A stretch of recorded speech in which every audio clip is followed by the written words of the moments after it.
ஓம் கணபதியே போற்றி. ஓம் நம சிவாய. மாசி மாதம் சூரிய பகவான் கும்பராசியில் சஞ்சரிக்கும் மாதம். மாசி மாதத்து தேய்பிறை சதுர்தசி சிவராத்திரி என்று போற்றப்படுகிறது. அப்பன் சிவனுக்கு ஒரு ராத்திரி சிவராத்திரி என்று விசேஷமாக சொல்வார் கிருபானந்த வாரியார். சிவராத்திரி என்று நள்ளிரவு 11:30 12:30 வரை உள்ள காலம் லிங்கோற்பவ காலம் என்று சொல்லப்படுகின்றது. கார்த்திகை தீபமன்று விண்ணும் மண்ணும் கடந்த மாபெரும் ஜோதி ஒளி தூணாக திருவண்ணாமலையில் வெளிப்பட்டது. பிரம்மா விஷ்ணுவுக்கு அடிமுடி தோன்ற காண இயலாத அண்ணாமலையாராக தன்னை வெளிப்படுத்தி ஜோதி பிழம்பாக காட்சி கொடுத்தார் ஈசன். சிவராத்திரி முழுவதுமே சிவனை ஆராதிக்க உகந்த நேரமே. 4 பகுதிகளாக பிரிக்கப்பட்டு பூஜைகள் நடைபெறும்.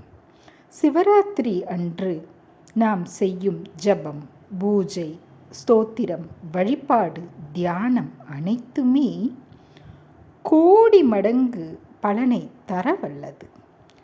இன்று உச்சரிக்கும் மந்திரம் சித்தியாகி காரிய சித்தி, ஆன்ம சித்தி லகுவில் கைகூடும். 4 காலத்திலும் சிவபெருமானுக்கு பூஜைகள் நடைபெறும். சிவராத்திரி முழு இரவும் நித்திரை முழிக்க முடியாதவர்கள் லிங்கோத்பவ காலம் எனப்படும் நேரத்திலாவது சிவனை வழிபடுவது மிகவும் அவசியம்.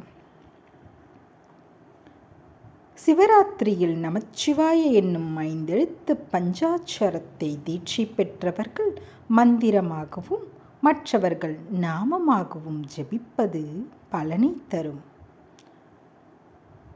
வட இந்திய மரபில் பூமி சார்பாக சந்திரனின் சஞ்சாரத்தை அடிப்படையாக கொண்டு மாதங்கள் அனுஷ்டிக்கப்படுகிறது. தென்னிந்தியாவில் சூரியனை அடிப்படையாக கொண்டு மாதங்கள் அனுஷ்டிக்கப்படுகிறது.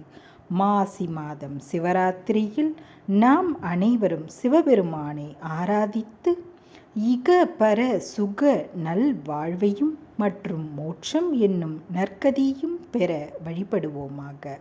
அம்மையப்பனுக்கு உகந்த சிவராத்திரியில் அவரது நாமங்களை சொல்லி பூஜித்து வழிபாடு செய்து அவனருள் பெறுவோமாக.